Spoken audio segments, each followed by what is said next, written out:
All right, it's officially 7 o'clock, so I'm going to call to order the East Lyme Inland Wetlands Agency meeting. It's Tuesday, March 3rd, and we're going to start with the pledge.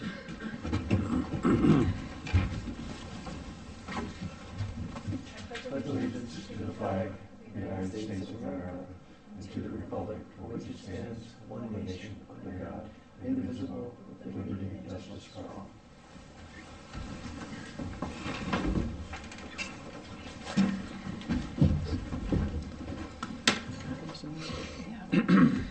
All right, so we have no additions to the agenda for today. Moving on to public delegations. Public delegations is the time when members of the public are invited to speak to the commission about certain matters, issues or concerns related to approved wetlands permits and in-house proposals, or general topics of discussion are open to comment. Agenda items, referrals, applications subject to a decision by the commission, a public hearing, or litigation may not be discussed. The members of the commission will not directly answer questions or make comments during delegations. Is there anyone here? If you could just come up and state your name and address, please. Good evening. My name is Donald Danella. I reside at 24 Patagonia Drive, East Lyme.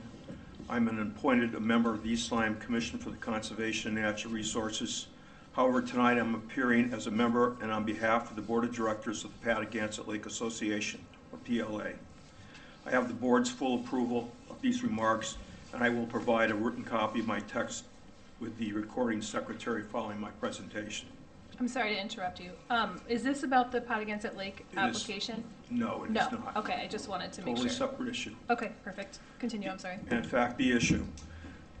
The PLA is concerned about clear cutting and ongoing site work at a 3-lot subdivision located off Heritage Road, East Lyme Assessor's Map number 35.0, a development referred to throughout most town records as Lakeside Point.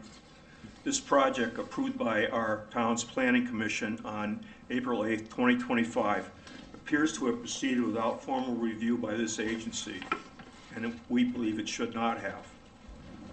Procedural concerns. The Planning Commission's approval including a condition that, and I quote, "No site work shall commence until all applicable conditions are satisfied." Yet the project's own record raises questions about inland wetlands, or IWA, jurisdiction.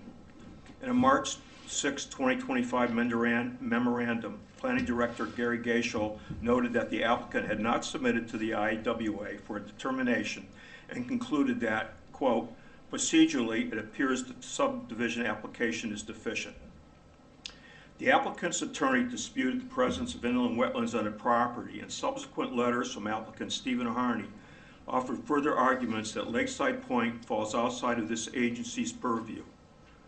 We are not positioned to resolve these legal arguments, but we note that the conservation easement filed with the town on October 28, 2025 designates a 0.39 acre shoreline area that was conveyed to the East Lyme Land Trust, plus a separate 1.42 acre conservation easement area.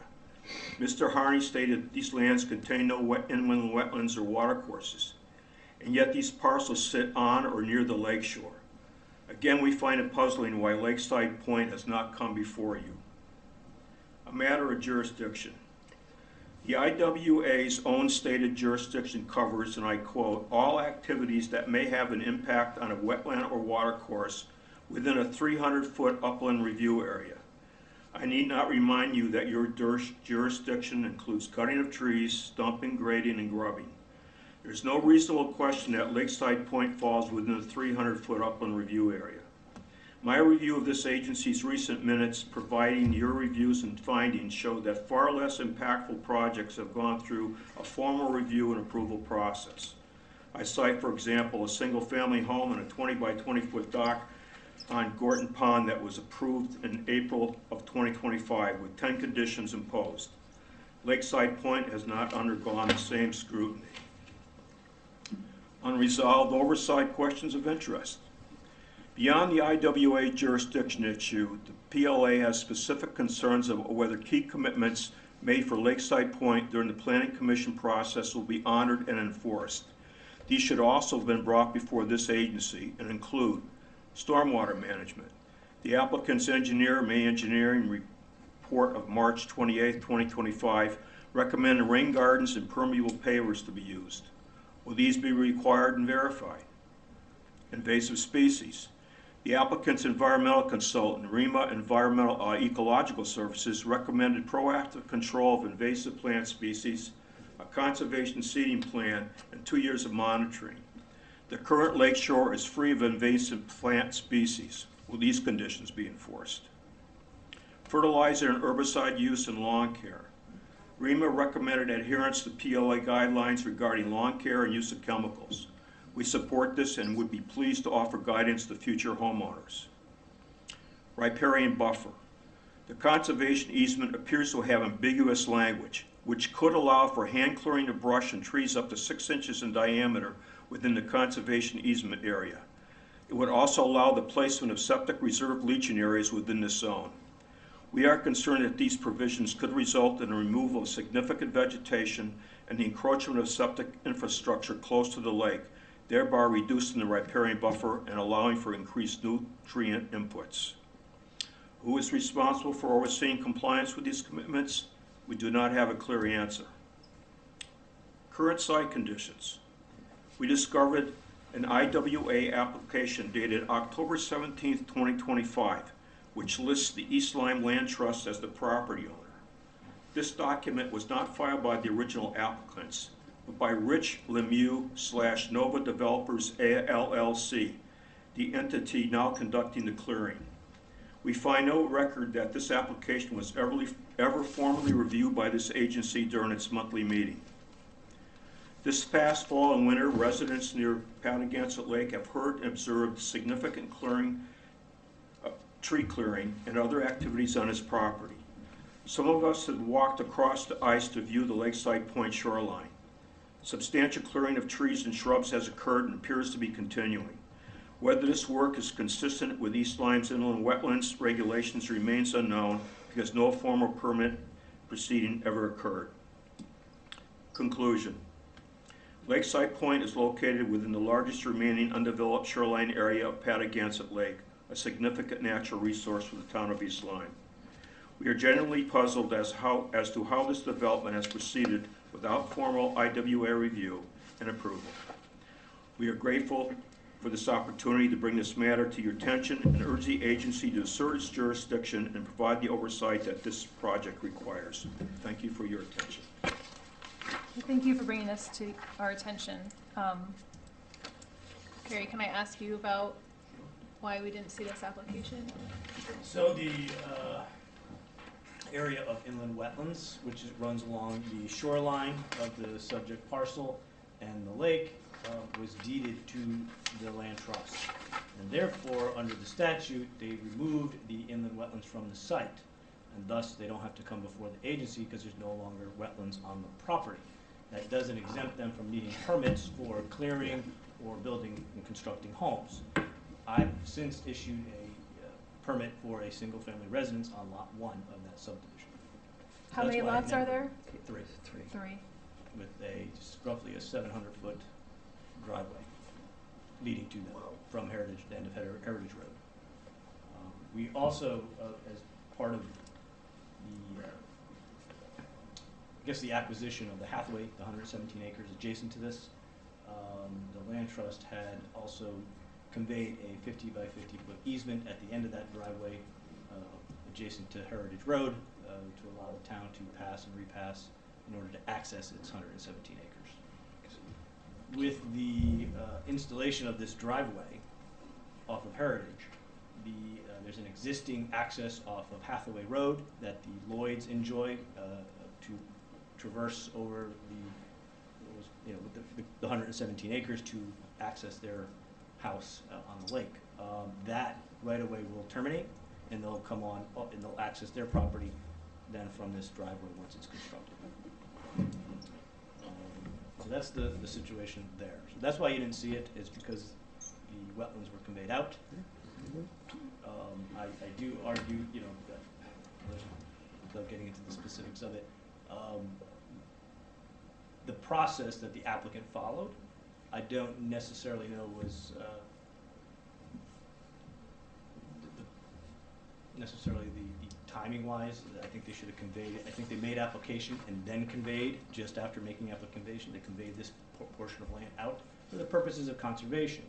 So understand they're able to convey land to the land trust and create a subdivision of land for the purposes of conservation without even getting planning commission approval. So they were able to, so that makes sense. They also did the same, similar situation on the corner of Upper Walnut Hill Road and Holmes Road. There was a 5-lot subdivision that was applied for.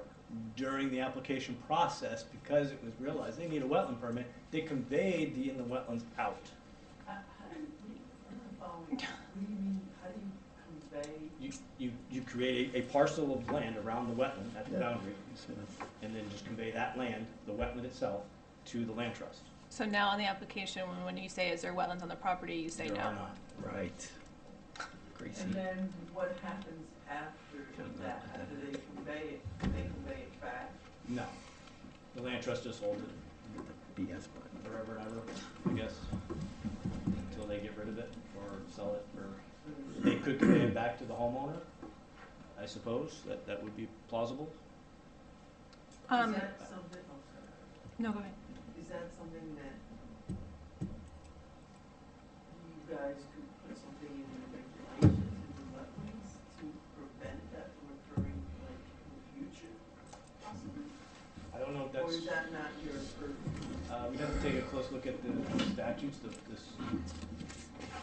on subdivisions, because that requirement that any parcel of land proposed to be subdivided that has wetlands on it come before the wetland agency for review. No, I see it. Is under that. Wasn't sure what it was. Statutes under the planning.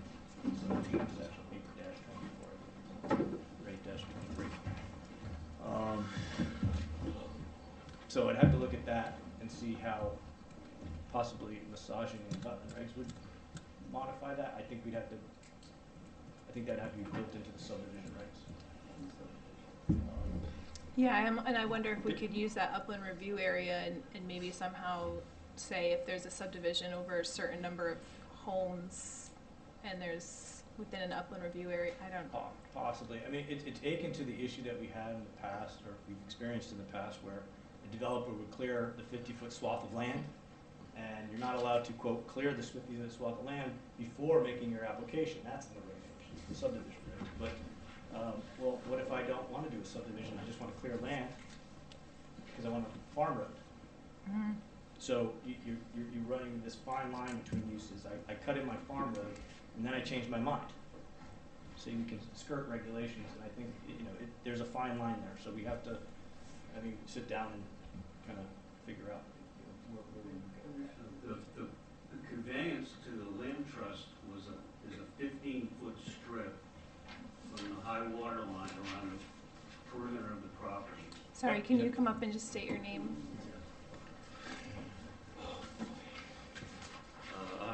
My name's Mick Byrne. I'm a neighbor. The land trust was conveyed a 15-foot strip around the perimeter of the property, wherever it touched the water. And behind that, there was a conservation easement placed on the property that averages about 75 feet. And it's in, there is an easement filed on that.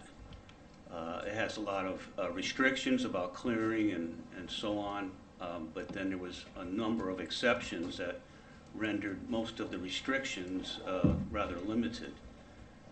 So I'm just wondering how we monitor what goes on within the conservation easement. They've already started clearing there. They cut down significant amounts of mountain laurel, which actually is specifically allowed for in the exceptions to the easement. But it's within the conservation easement. Well, that's the whole point of a conservation easement, is to leave it untouched and natural. Correct. So Correct. One would think why so. are they? So I guess, and I've been in contact with the Patagonia Lake Association and Mr. Byrne, and I told him I would reach out to the contractor. I don't know if this is on. Either way, I reached out to Rich Lemieux. I asked him if he would stake the conservation easement, so we would at least know where the boundary Yeah, is. that's the other problem. If you go over there, the the conservation easement line, the inward line, is not staked, so it's really hard to tell where it is. But I could tell from my walkthrough over there that they've clearly gone inside of it with some of their clearing that they've already started. And they're working over there every day. The storm has slowed them down, but it's ongoing right now. And once it's cleared, Yeah. so That's very frustrating. the whole point of this is to have some oversight. And I don't understand the exceptions to the easement that are so broad.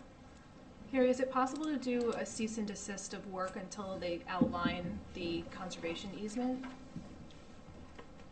I don't know the specifics to Well, the easement. I would have to say they're in violation of their permit, or the inland wetland permit that I issued. I don't know that they are. I'll have to go out and do a site inspection and verify if there's a violation. Mhm. I don't know that I would necessarily stop them unless they in fact cleared within the conservation easement, which I would think as soon as he stakes it, we can identify that. And Is that something that's gonna happen somewhat soon, staking it out? my understanding is he was on vacation when I called and left a message. He's supposed to be back. He should be back this week. Yeah. Okay, So good. I would suspect sometime this week you can get a hold of his land surveyor and I did call him, and we had a friendly neighborly conversation, and I just asked him, I'm really concerned what you're doing within that easement, because we really want that maintained. Right. And the other thing that I don't understand was the agency has uplands jurisdictions within 300 feet of a wetlands. I don't see why the conveyance excludes that from still being in effect. it does. The entire property is almost, it only goes back 300 feet. By removing the wetlands from the property, it just excludes it from review here. Now, I could have brought the single-family house to you guys. I felt comfortable issuing that administratively. I'm more than happy to share the plans with you and the public. And if there's any opposition there, you can revoke it. I don't know that there would be, but you can all take a look at it. And I think the biggest issue here is, based on what we're hearing, where's the easement? And did you clear within it? If you did, Yeah, you're gonna be revegetated. But the easement allows a lot of, it's not being left in its natural state with the amount of allowances There are provisions. from the restrictions. Correct. There are provisions in the easement that allows them to install a septic system, a reserve area, if need be, they had to utilize it. I believe the primary systems are located outside of that conservation zone. The site drawing shows the septic systems in the way back of the lots, so I didn't think that was gonna be a problem. My whole issue is disturbing what's there now. There are provisions in the easement that allow the landowners to clear in a path to access the water for a dock. It's a 10-foot strip, and it's, that's minimal. That's not an issue. It also allows them to remove dead, dying, diseased vegetation. So, Yeah, right. So there are provisions in there for some clearing and activities that can occur within the easement. And I think what we're just hearing is who's responsible for that enforcement. Right now, it's me, overseeing the subdivision of the build-out. Once those lots are built out, again, I would say any oversight would be, again, through my office as the wetland agent, because anything that does happen there is within 300 feet of the wetland and the water course. So that's, I think where the jurisdiction lies is gonna be there. What responsibility does the land trust now have, after being ceded this property to them, in regard to any surrounding property issues? The 10-foot zone is going to go through land trust property now, if I assume that correctly? Would have to, yeah. Okay, so what is their responsibility, perhaps, in this situation? So my understanding is if the land that they're conveyed is to be preserved in perpetuity as open space and protected, their job as a land trust is to monitor that land and do an annual inspection. And if there's something awry, they would have to report, I believe, well, they own the land, so they'd have to correct it. Right. And who enforces and makes sure that they correct it is the state attorney general. And what authority do they have over the 10-foot easement for the access to the lake? Can they say, we have an issue, we want to revisit this, or is there some alternative? Could that occur? I believe, based on the language, the landowners have the right to cross it. I think they've agreed to that. Could they say, hey, you're still crossing our property, you need our permission, written, formal? I would think that's got to be somewhere, I would imagine, unless it's explicit in the easement. I don't have the language in front of me. I would think you would have built it into the easement. Looks like it. I think they haven't determined where this is going to be along the shoreline, and it's supposed to be shared by the 3 lots. We know how that goes.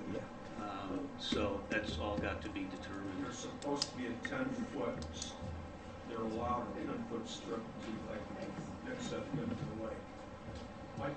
I have 2 questions. One is so therefore I could grant a 3-foot strip along my property on the lake to the land trust, and I could do anything beyond that because I wouldn't be under the jurisdiction of the Wetlands Agency? Is that what you're saying here? You could subdivide your property without having to come before the wetland agency. The houses still need permits. All the clearance, all the construction still need permits. You would just, if you conveyed, if the land trust was willing to take that strip of wetlands off of your property. Yeah, but the way you explained it before, it almost sounded like anyone conveying a strip of land along the wetlands or any kind of water course, all of a sudden they're like, it's get out of jail free card as far as the Inland Wetlands Agency goes. That's the way I understood what you said. No, so to be clear, that is not a get out of jail free card. It is, you're exempt from having to come before the agency with your subdivision application. Okay. That is it. Otherwise, the 300 feet are in the wetland regulations apply to the activities occurring within the upland. My other, and that's 2. I mean, they make arguments to the planning commission that permitted the subdivision. Like I read some of the arguments they made, well, all the great things we're going to do. The way I see it, sometimes those things there's never any follow-up by anybody in the town on this. I can give you a good example. My neighbor's house was supposed to have a rain garden. And the developer who was involved with this whole deal, by the way, never put one in, and no one ever said anything. Et cetera, et cetera, et cetera. I mean, that's the problem we have here. These builders come in here, they could have all these grandiose things, they sound good, and they seem reasonable, commission's approval, but if there's no follow-up, then they're really worthless. Yeah, I completely And agree. what bothers us, again, if you look at that, the exceptions that are given, it's like a lot of weasel words. Well, we could do this, you could do that, we could put the septic reserve system here, you can cut trees. So saying it's a conservation easement and then given all sorts of ways of getting around it doesn't seem to be legitimate to us. Well, for now, I think we really need to insist they get the easement staked, and I'm counting on you guys to protect me. Yeah, please keep us in the loop with anything that's going on, Yeah. because this does concern us. Obviously, we don't want developers taking advantage of our regulations to skirt what's right and protecting the environment. So we are in the midst of revising our regulations, so I think we have to think about if there's some way, something we could potentially add for subdivision requirements that they can't do. Yeah, and I think the town attorney would have to be involved in that too, but that's the problem is, once a subdivision is approved, it's approved, and if they're approving it kind of under this false pretense that there's gonna be no impact to nearby water and they're 50 feet off the water, then that's a concern. To answer Mr. Vilcek's question, so the easement is from the land trust, and The easement is from the land trust? is that the East Lyme Land Trust Inc., for consideration of $1, received from, Yeah, who owns the conservation East Lyme Land easement? Trust Inc., for consideration of $1, other valuable consideration received to our full satisfaction of the East Lyme Land Trust, the grantor, the grantee, and conveyed to, under the grantee, which is the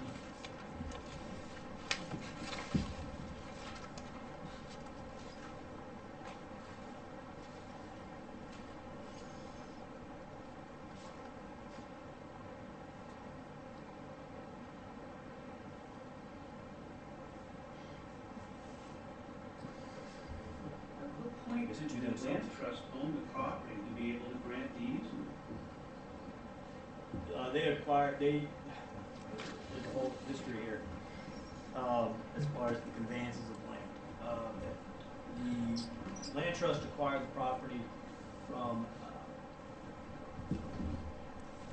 Catholic Farm LLC. The Catholic Farm LLC, who was Steve Harney, acquired the property. Then they applied for a grant. They got a $400,000 grant from the state of Connecticut. And I think somewhere in there, he had conveyed the land to the land trust. I'd have to go back and trace it all. All I know is, as of late, the land trust had the 117 acres. We closed on it. They ended up, Hathaway, English Harbor Associates and Hathaway Farm LLC kept the 6 acres. They then conveyed the 6 acres back to the land trust, at which point the land trust then filed the 50 by 50 foot easement in the Heritage Road. At the same time, they conveyed all 3 lots to Nova Construction. So what I don't understand is why Hathaway Farms and English Harbor goes back to the land trust only to convey it to Nova Construction. That makes no sense to me. It all sounds very, very interesting, I'll put it that way. I'd like to come back and concentrate on this 10-foot strip that's So- being granted access, okay? Now that's if within the 300-foot area, is it not? Correct. And I would like to see something perhaps to delay this so that we could give some time to think about it, that says, dear Land Trust, you need to give us something to tell us what you're going to use this for, what kind of material you're going to use, and what is going to compose this 10-foot strip. And maybe it needs an application, or maybe it just needs some clarification. But I think we need to look at that in regard to the overall project to give us some time to think about what's going on. So, if you look at so to answer the first question, the land trust has already agreed to the 10-foot strip. So they would be essentially, by having filed this on the land record, Mm-hmm.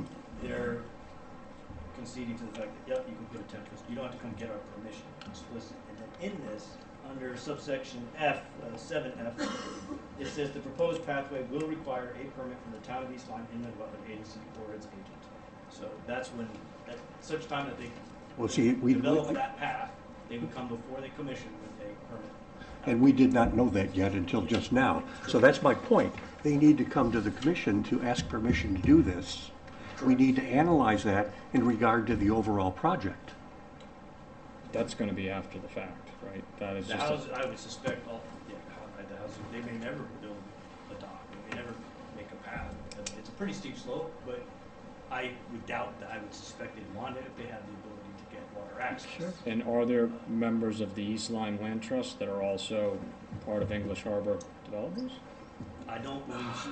I don't know who, I believe I don't know there who is. Yeah, Mr. Harney was. okay.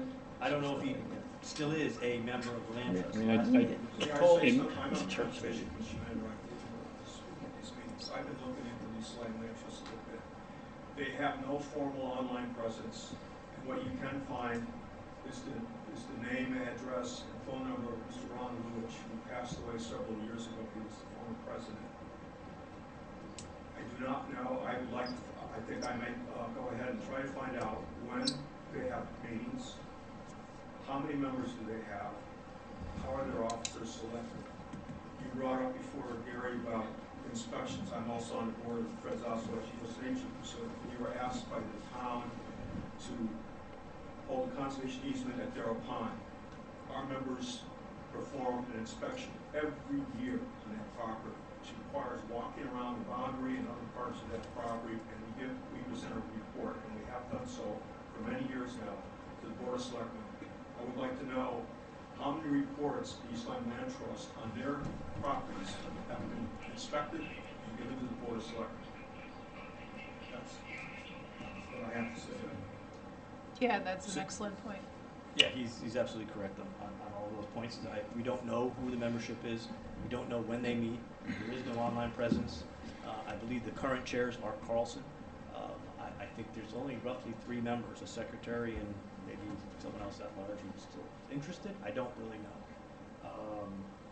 I know Mr. Carlson has asked me several times to join the land trust, and I told him I've got a conflict of interest by doing so. Yeah. So, and I think the issue he may be facing is he needs more people. He just doesn't have the interest there, and I think there's plenty of people in this town who would be interested and willing to serve on that, and volunteer their time. On the state of They're looking in the right places. State of Connecticut business, look up East Lyme Land Trust. It lists principal name Arthur Carlson, also David Luish, and the address is 370 Round Hill Road, Glastonbury, Connecticut. So, Glastonbury? the mailing address, principal residence address. So, and there's other additional pieces you can look up on State of Connecticut. Business look up as East Lyme Land Trust, Inc., which is the registered owners.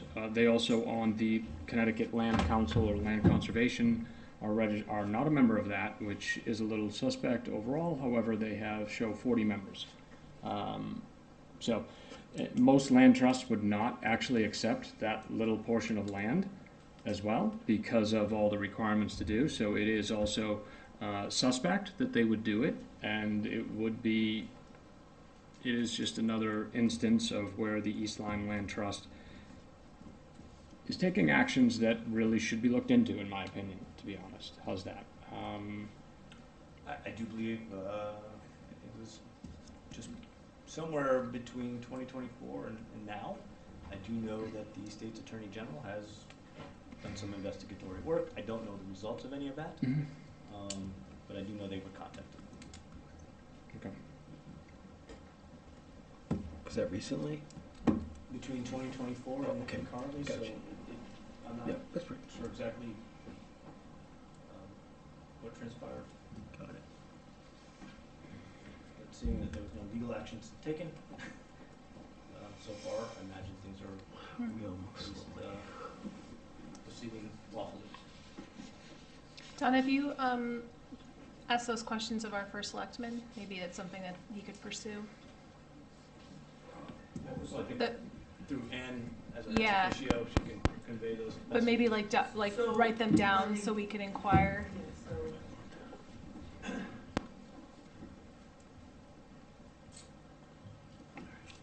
Ian Chicallo, ex officio from Board of Selectmen. So regarding this is a very long, complicated, I don't even understand the half of it, process of what goes on with the land trust. And they own a lot of properties in East Lyme.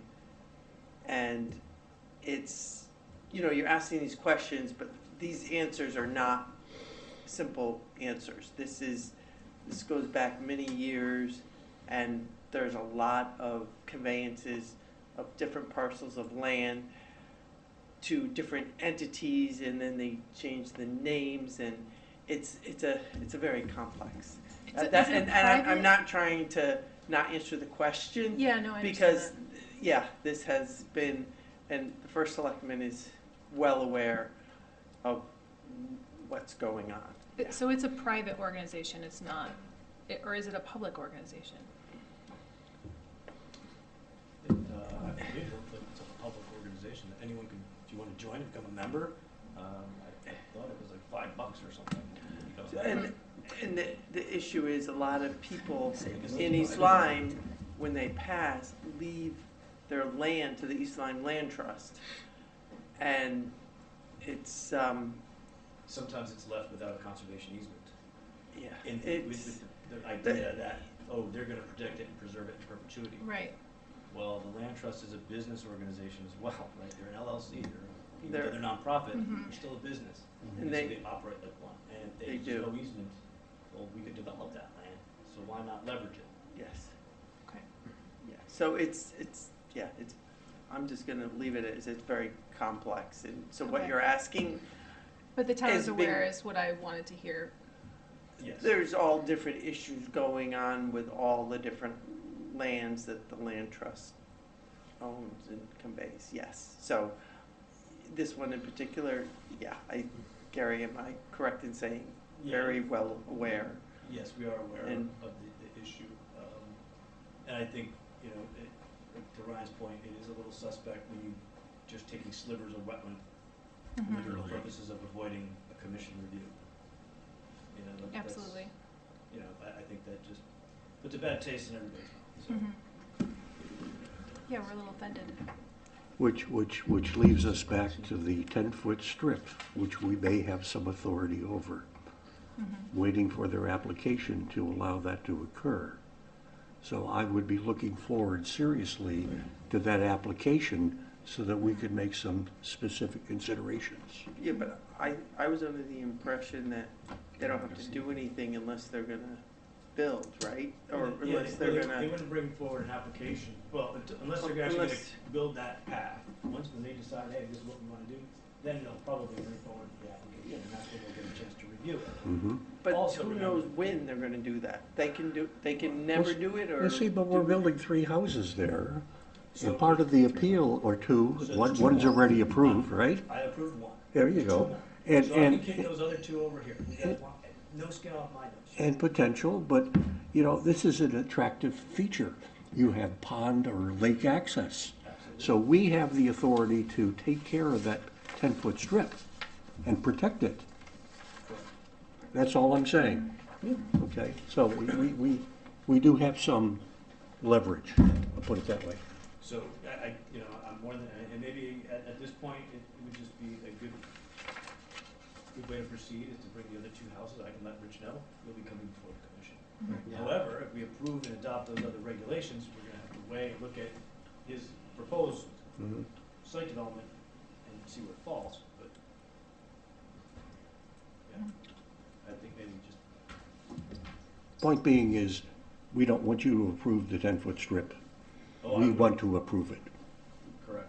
I can't approve it. Yeah, Because it actually involves work directly in a wetland or a Yeah. water course, Yeah. so it has to come before. yeah. I just want to be clear.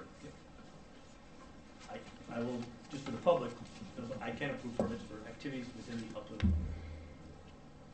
Yeah. So I have a question, does that mean they can't clear that 10-foot strip until they actually get permission? Correct. Mhm. Okay. Mhm. Well, so that means there's gonna be 3 10-foot strips. Stand out there. Well, each property is No, just one, just one. one. Yep. We're not following protocol. But we just need to keep some leverage. Well, Yeah, right, yeah. Maybe for the purposes of this meeting, or the minutes anyway, I'll just add a copy of the conservation easement, which was provided to me this evening, as part of the minutes, so that folks here can at least read the easement and what's in it. I think that would be Yeah, helpful. perfect. I'll just invite them to, if you have any questions, feel free to reach out to me. We have plans available for review in the office. And all that. Yeah, and if the property gets staked out and there's an issue, please come back to us next month. And Gary, in the meantime, beforehand. if Yeah, I'm gonna there's- get out there, I'll do a site inspection, I'll make sure I get in touch with Rich and talk to him directly and find out a timeline and get that thing staked. Mhm. Obviously, the sooner the better, so. Yeah, and this is what we're for. We want the public to come to us and Yeah. talk through these concerns, so we will do what we can on our end. We appreciate it. Mhm. Anyone else here for any public delegation? We'll move on. Okay. So next would be our public hearing, which is the application. Actually, can I take it out of order and have Ann go next? Because I know Ann needs to go over to the meeting. Yeah.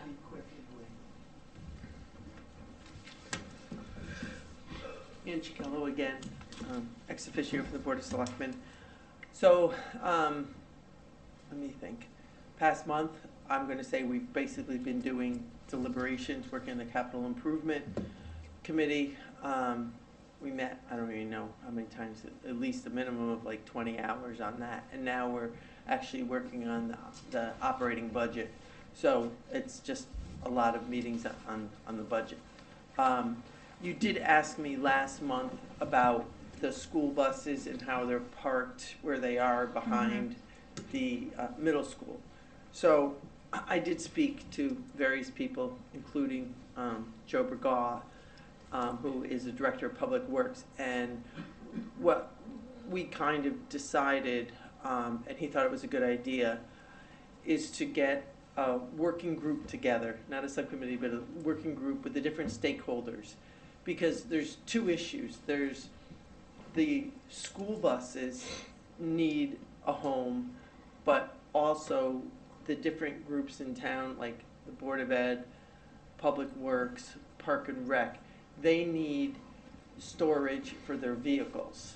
There's the plows, the dump trucks, all the different machines that are being used. So they're gonna get together like a working group, all the different stakeholders, so, you know, and discuss it and see what they can work out. Oh, good. So that's kind of it, because it's not just about the school buses. Right. It's a greater issue, and, you know, I can talk to various people, which I did, but that doesn't really help because they're single focused, you know what I mean? So I said, look, why don't we get everybody together in a room, you know, along with like the first selectman, and kind of brainstorm, how can we do this? So I think, Gary, you would probably be included in that to say, you know, yeah, that kind of thing. So that's kind of the plan. I think once we get through the budget, that's kind of my plan in, I guess we are in March already, but, you know, once my Board of Selectmen budget ends the next week or two. We've got meetings the next few nights. But after that, I will try to get in touch with the different department heads and try to facilitate that so they Perfect. can do working groups. So I don't have an answer for you now, but that's kind of the plan. I know you did also ask me about putting the school buses, let me think what you asked. When they do the construction, there's going to be a new parking lot, and if the state would allow them to be parked there. And I pretty much just asked various people, and they were like a resounding no, the state would never do that. Like, they were like, it's not even worth the question, basically, is what I was told. Wasn't the parcel unused though, Ryan? It's like It's used now. it's but- where the Well, they're going to be temporary- moving it too. Well, they're going to move it, but there is an actual commuter lot in place. It was labeled as temporary. I would assume, like the town of East Lyme, they don't want to own property because they would have to maintain it. Yeah. That the state's going to look to get rid of that. I don't know what was in the Yes. plans.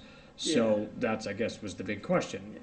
If they were looking to get rid of it and wanted to unload it, it's worth the conversation, especially to Yeah. say, don't remove I the think it parking is lot. too, yeah. And Yeah, because it And I wasn't think- necessarily the commuter lot, it was this parcel of property that seemed to be more temporary, that we're thinking maybe we could. which Yeah. already And that's has a what I lot think on it. that- Right. Yeah. You know, when all these stakeholders get in the room, they're going to discuss everything. Yeah, that's great. Because they It's- all it's have lit. an interest to either get their school buses or the machinery in different buildings and housed in the school buses set up. Yeah, in a So, proper way. Yeah. Yeah. So I think that, you know what I mean, instead of constantly, because it's Yeah, been coming yeah. up for a few Right. years now. Yes. And everybody right now is, you know, asking about how do we house all our machines, because they age a lot faster, you know, when they're out in the elements Right. versus being, you know, in buildings. Right. So I kind of think that, you know, hopefully they'll deal with the two issues. They also age a lot faster on a dirt parking lot, which is what they're on Yeah, now, because of all the moisture that it holds. So Yeah. a paved asphalt parking lot, although not ideal per se, but does help the aging of the buses. Yeah. I also believe, is the school buses really the maintenance of the town, or is that per the school contract as they're owned by the busing company? So I think there is a separation here, and I just feel that Joe Bergaw might be angling to get a new building that is a good enough size, so I think that they probably all need to be in there, and we just need to have answers. That's what I think, and I think they wanna look at too, you know, one of the first questions is gonna be like, what properties in town does the town own, you know, Right. and what can we do with those properties, and what can we do with the state, can we, you know, talk to the state, say, hey, can we use this property, can we, you know, it's a It'll be a big process, conversation, yeah, yeah, right. a big It is a process. big conversation, but it does solve a lot of solutions. Even recently, one of the major challenges with that storm was plowing out and clearing out the buses. Well, it's Right. gonna be a lot easier to be done in If an area there's- that we have room to do that, you have room to move the snow, it's paved, so. Yeah, we could snow melt. No, I agree. Yeah. You know, I was Be a talking mud to the pit. chief, I think it was last year or something, I'm like, you know, they have the public safety building, I'm like, give all that space, you know, can the buses go back there? And I kind of got the response, oh, well, you know, the patrolmen need a place to park their cars. And I was like, okay, but, you know, I think there's a lot of things that need to be looked at. Yeah, and And everyone to does need to try be to in the see. same room, which is a good And point. I think that's it, you want all the Yes. stakeholders in one Yeah. room, Yeah, and, thanks for initiating that. yeah, Mhm. so. Great. That's really about it. Does anybody have any questions? No? Okay, great. No, Thank you. Jen. All right, so I'm going to jump back up to public hearings. So we still have an ongoing public hearing open for the application of the Town of East Lyme Inland Wetlands Agency for a comprehensive revision of the East Lyme Inland Wetlands Regulations, Sections 1 through 20. And I know you did send out a draft. Yes, I think I told you I'll provide you card copies, correct? Mhm. Are they in your packets? No. I can bring up the draft, I believe it's.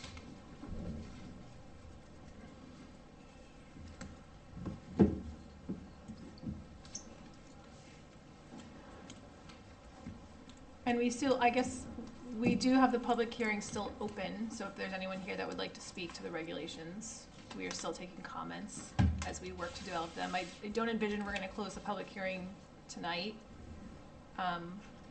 as we take kind of one final look at the draft, maybe next meeting.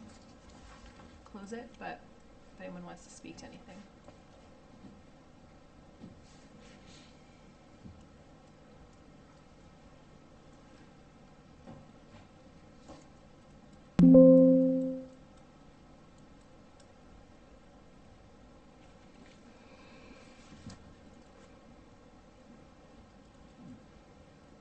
So I basically went through, I made the corrections that you had highlighted in the document that you provided me.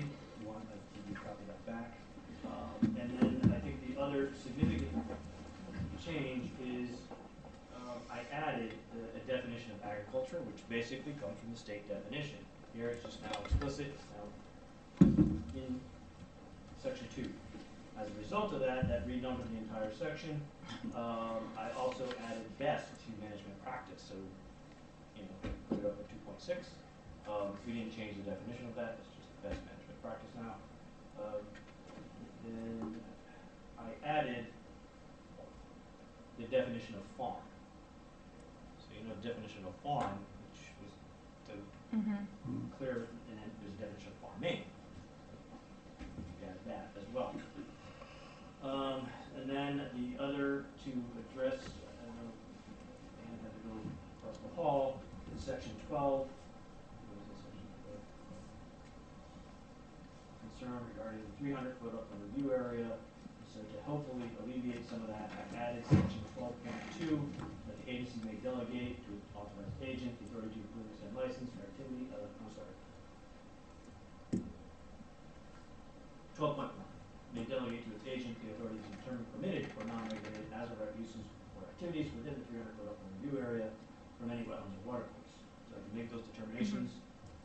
I think it's now explicit versus not having been there. Yeah, so if you get a shed within 300 feet, you can manage that. You need one or you don't. Yeah. I think, policy-wise, at least for my office, is if you're over 100 feet, back to the sheds, I probably wouldn't require one unless you're on a slope like, Yeah. 25% or greater or something to that effect. But in terms of, all the other activities, I would just say, hey, you need a permit if you're within 100 feet. So, I think there'll be a little more discretion there. I think that will alleviate some of the concerns from the public, saying it's kind of onerous that way out here, I just want a shed, you know, or a Right. pool. Or a Because deck. that wasn't the intent of the 300 feet. Again, 12.2 is the same as it was previously, when it was previously number 12.1, and then now we, again, 12.3 didn't change either. So those were the changes that I made. And so I guess after today's discussion, that regardless of subdivision or not, if you're applying for a permit for construction and you're within 300 feet, you have to, on your property or not, it has to come to you. It's gonna have to get a review from Wetlands. Right. So Right. you can either just submit your application for a So permit the subdivision regulation isn't allowing any construction, it's just allowing the subdivision to occur. to occur. The actual construction activities would be under our purview because it's within 300 feet, regardless of where the property lines are. Correct. Yep, okay. So, yeah, I guess aside from just discussing those changes, I'm happy, and I apologize that you don't have hard copies in front of you. But we can get you hard copies. This is the final draft. Yeah, can I get a hard copy? I'm, So I don't I hate know if there's killing any public trees, here but- who wants to speak on them, but we haven't heard from any of the public regarding this. Just getting tired of that. No, I just want to, Don Danella, 24 Patagonia Drive. I noticed today, in fact, I submitted comments to this House bill. It's going before the Environmental Committee tomorrow on riparian buffers.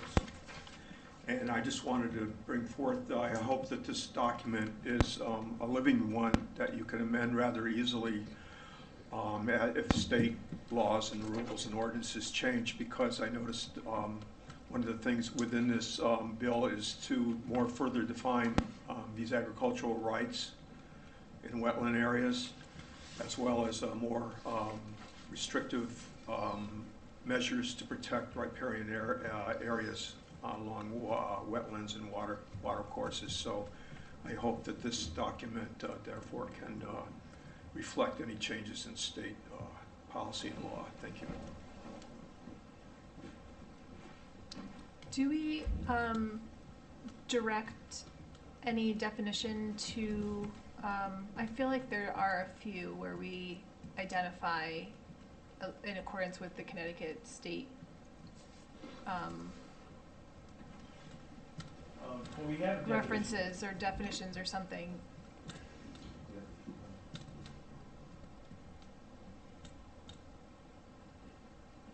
We do have a definition of riparian buffer. Obviously, if the state changes the definition, comes up with a specific one, we have to amend our regulation. Mm-hmm.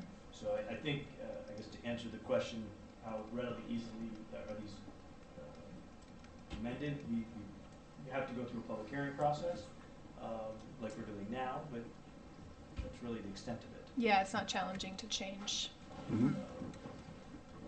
So unlike, say, a zoning text change, which requires planning commission review, we don't have to refer the changes to really anyone. Certainly, it's helpful to get DEP's input from inland water resources that, hey, these changes are going to be consistent with the statute. Usually, our town attorney will help us with that. So, yeah. Yeah, because I foresee potential changes in the future too, as far as rainfall rates, because right now it's over a 24-hour period, so we're getting these massive storms within like 4 or 5 hours, and they're causing damage everywhere. So I feel like there's going to be changes. I would think there'll be changes to like the stormwater manual and the recommendations. And I know engineering practices have already been adjusted for that intensification, because I believe the National kind of Association of Engineers have said, hey, we got to change our Yeah. equations here to accommodate for the more intense rainfalls. So I think I can check with Alex, our town engineer, to see where that's like an official, it's become official or not. But I think that's where it's headed. Yeah. We try to keep up with the latest and greatest, and hopefully not sit on regulation. These ones are pretty old. We hope to keep them more up to date moving forward. So I know we have talked about, this is like the 3rd or 4th public hearing we've had on these. So I think for our homework is one last read through and make sure we're happy with them. And then we can close the public hearing and move forward on these. Does that sound good? Okay. And thank you, Don, again, for your expertise. So next, we have our regular meeting minutes of February 3rd, 2026. Do I hear a motion to accept the meeting minutes? Make a motion to accept the meeting minutes of February 3rd, 2026. I'll second that. All those in favor? Aye. Okay. New business, Patagonia Lake Association applicant, State of Connecticut owner, application to perform hydro raking at and/or around Lake Patagonia. So this is a new, we're not making a determination today. It's new on the agenda. No, new to you. So we have to You just determine determine whether it needs a public if hearing. it needs I a don't public hearing or not. know that it necessarily does, but I don't think we have in the past. I think the only issue of concern that I had is, as of late, we've discovered that the owner's signature is not on that application, as was the previous application 10 years ago, and the renewal. So with that, it has come to my knowledge that there is a department at the deep which will grant that permission. I just got to track it. So I'm working with the association to do that. As soon as I get the contact up there, we'll get in touch with them, and hopefully we can get that ownership information filled out. So do we think we need a public hearing on this? No, I don't think so. It's pretty standardized. Yeah, we see these applications pretty regularly. So we'll see the actual application next meeting. Not any chemicals or anything, just mechanically pulling it out. Yeah. So I would say it goes, this goes back to,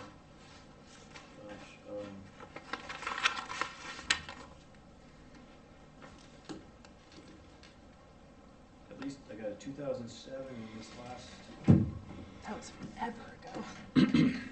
1989, so I think they've been doing work there Wow. since 1989, this Okay. hydro raking. Interestingly, that application was by the town. Oh, really? That's interesting.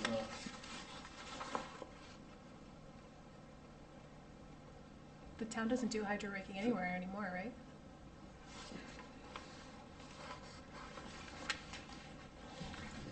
Again, here's another one, right? It was, the applicant was Philip K. Hooker, doing business as the Hooker Company, hydro raking upon removal of nuisance vegetation. Property owners, Valentine and Mingo? Wow. Hmm. Might have been for a specific property owner. That might have been, yeah, I Yeah. think, Yeah. um, Years ago, I think. so I think that might have been for like a specific property. Mm.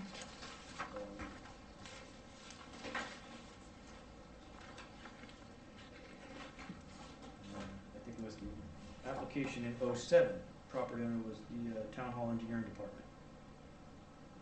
60 hours of hydro raking for 2 acres of the lake around the boat launch.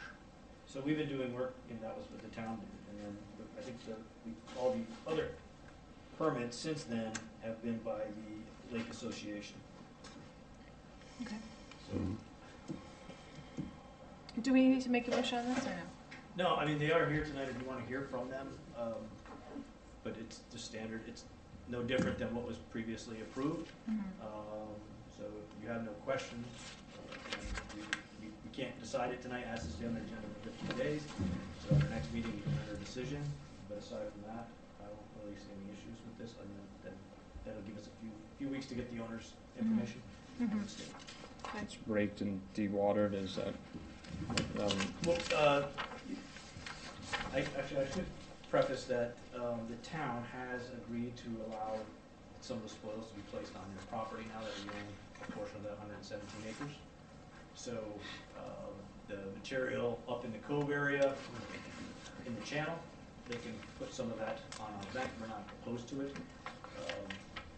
So that might be the only difference with this application, is that there's now area there that can be used for the spoils to dewater. and then removed? No, used. Could you remove them after they're dewatered? Yeah, I don't believe DEEP will allow you to transport them without significant permitting. Mm-hmm. You need like a sealed truck, like a lined container to carry it all, so you don't spread. All kinds of stuff in there.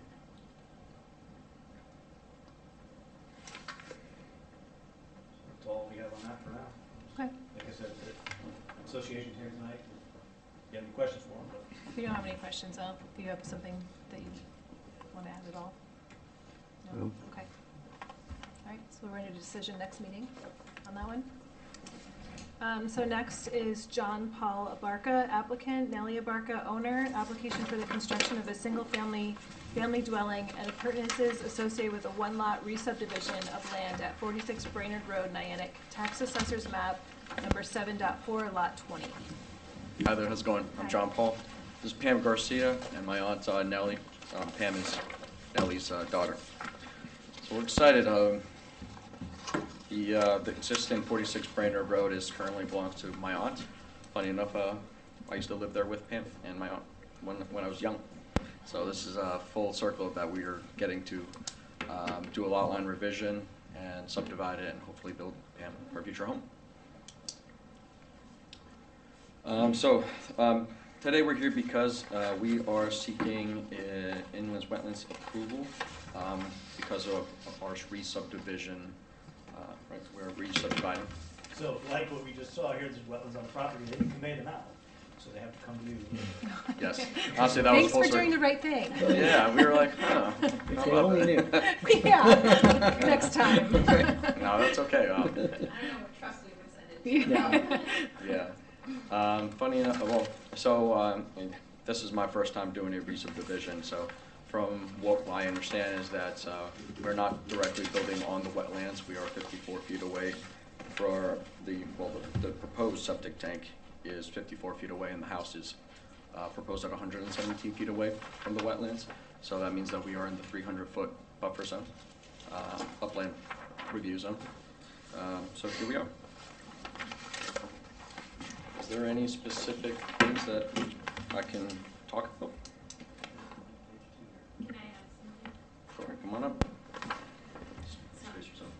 I'm Pam Garcia, and the why we're now we had to move around where we would build a house many times, but we found unfortunately that with the land that we hope to acquire, everything in the back, even beyond the wetlands, is all ledge. So there really isn't an opportunity the building zone is very limited to the front. So I wanted to just express that was in our original plan. Like we would have wanted to position it in different places, but we couldn't. So it is the most available buildable land. It's the only buildable land. Yes. Yeah. Well, that's good to know for background information. Sure. Oh, sorry, go ahead. So a little preface to that actually is that we were originally working with Gerwick and Maureen because Roderick Cornish, right, owns the property next to my aunt. So they did a lot line revision, and we originally would have loved to have the house, be towards the back, overlooking the Patagonia River. But fortunately, this area in the back is all ledge, unbuildable. There's just no area for a septic tank. Just couldn't do it. So we pushed a little around. We pushed the house towards the front of the road. Pardon me, I'm going to switch to that page. Yep. So we did a couple test holes around the property, several to be honest, so that we could make sure that we have a buildable area. There is ledge pretty much everywhere on the property, specifically 2 feet under grading. So we will be pinning and doing our foundation to that ledge.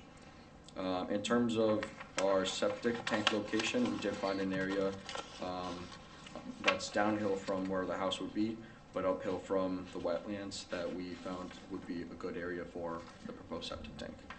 We are proposing a 4-bedroom residence, 2.5 bath, so we're looking at about a 1,250 gallon tank. It would be a geometrics tank to be specific, because it's one of the best ones for this situation. Mm-hmm. And Ledgelight reviewed that? Ledgelight, it has reviewed it. I believe that Danielle had some comment, but I don't know if she had time to submit it to you guys yet, to the commission yet. But I know that she is fully aware of the situation. Okay. I spoke to her many times. Yeah, she knows her stuff. Yes. I don't know that I received her comments from her yet. We will definitively need that in Yes. order to approve any subdivision.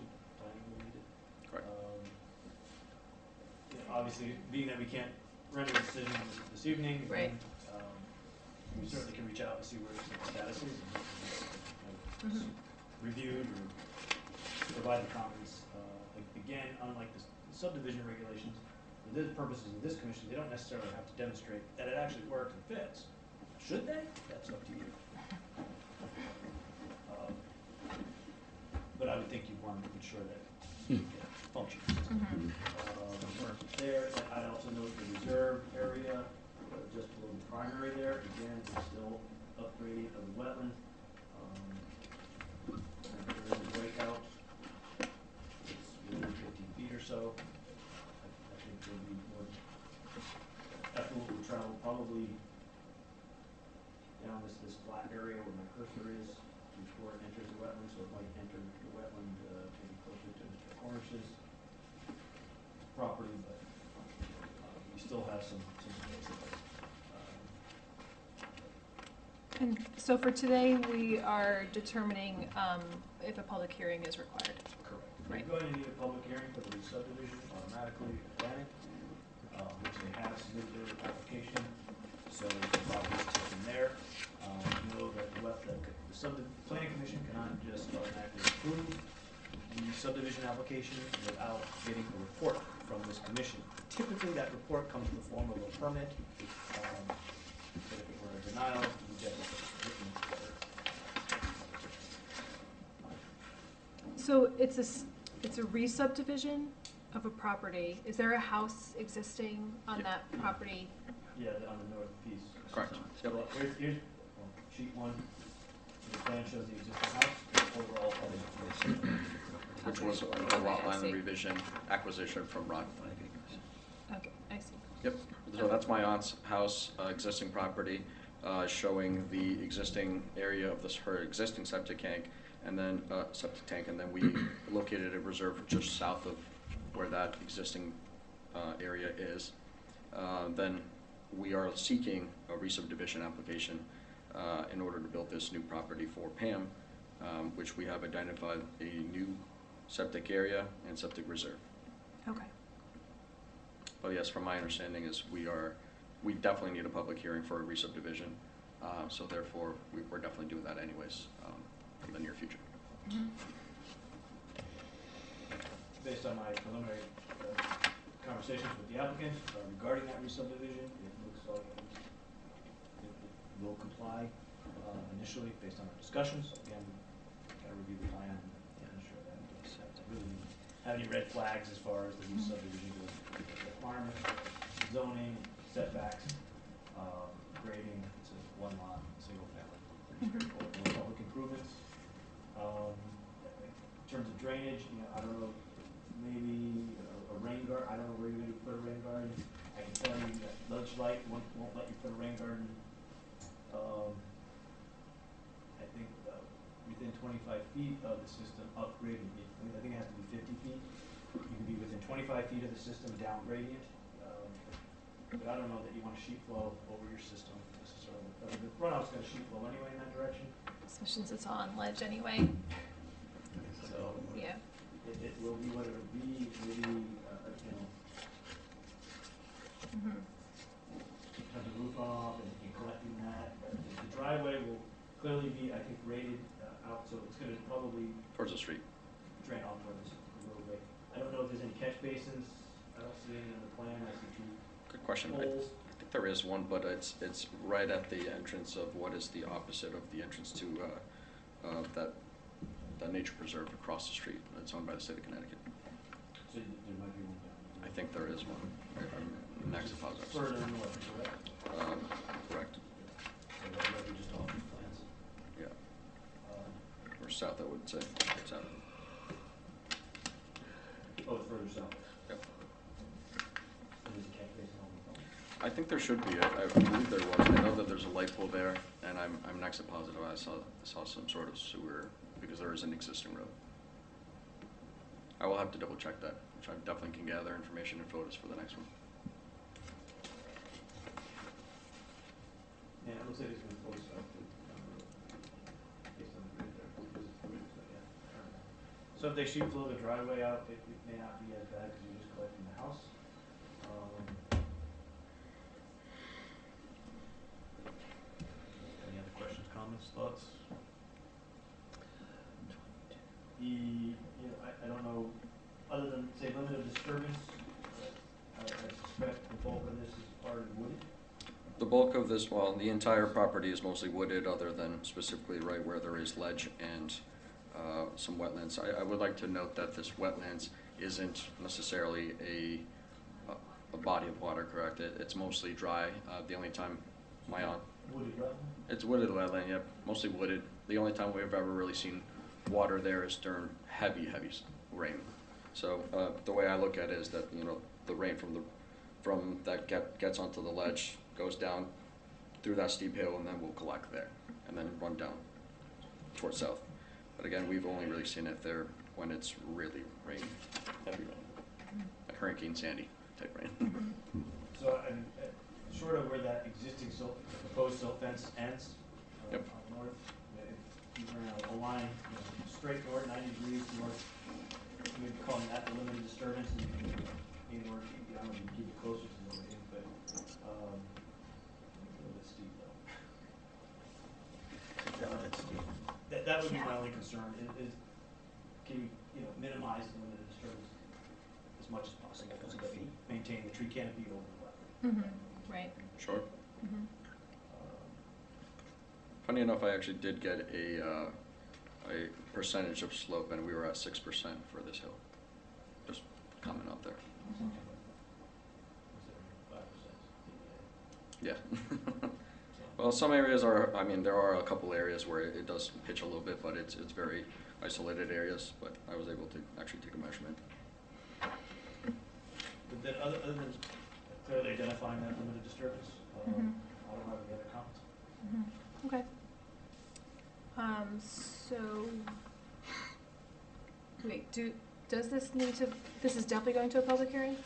For planning. For planning, For oh, subdivision. for us, I got it, right, Here. sorry. I don't think that it needs a No, public the- hearing. Public interest would be piqued by, Yeah, but again, it's gonna get one through planning. yeah, okay. Do anyone see a need for a public hearing here? No. No. Do we need to make a motion, or can we just No, you just make an table executive discussion. decision? Yeah, there's a consensus, no public hearings Yeah. required, and So we can, table it and yeah, follow the procedure, of just 65 days to render a decision. okay, All right. all right, Thank you very much. all right, thank you. Okay, good luck.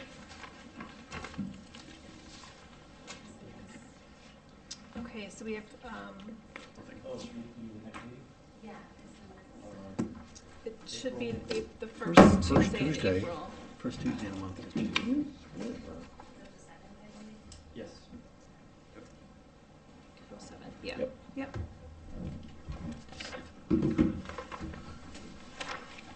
Okay, thanks. Thank you. So we have no pending applications, no old business. I don't have anything to add for the chairman's report. And then I see, Gary, you printed out, wetlands agent report. I didn't have a report for the last couple of months, and it was basically we got behind. So some of the permits that have been issued were from the end of last year, but I finally caught up today, stuff from last year, and now I've got a stack of stuff that dates since January. Which hopefully I can get through relatively quickly. There's not much left. I'm feeling less overwhelmed. As I said, we did hire in the position of admin assistants. We have another full-time employee. And Janet, who is our land use coordinator, both are back from vacation. So we're off and running now. So that's good. Moving forward. And I think that'll free up a little bit of time so I can address this non-profit route. next, I'm not exactly sure what will come of that, I'll talk to the landowner. And we'll try to find some amenable resolution, hopefully we can get plant a couple of trees or something like that, that would maybe appease the neighbor. Mm-hmm. Yep. But again, there's some concerns about who's doing work on what property, so. Yeah. Other than that, that's all I have. Oh, I'm sorry, one more thing. Permit applications for the use of pesticides in state waters, I received that February 9th from DEEP, filed by Peter Grundy at the Pond Lake Company. So they're just notifying us that they're gonna apply. Pick one. Application of pesticides. I did talk to Don Dino briefly about it, and I think he said it would eradicate the,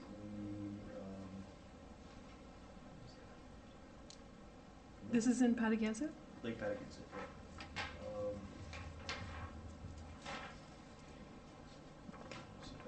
It's not glycophosphate. Thinks about that. Mm-hmm. So, the tubs it attracts. Tubs.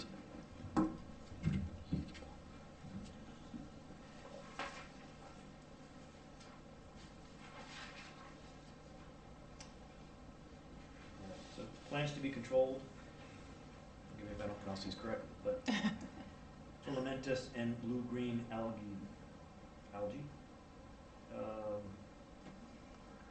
SPP period, white, water lily, spatterdock, curly leaf, pondweed, milfoil, cattails, phragmites, nuisance, potamoc. Close enough. Potamogeton.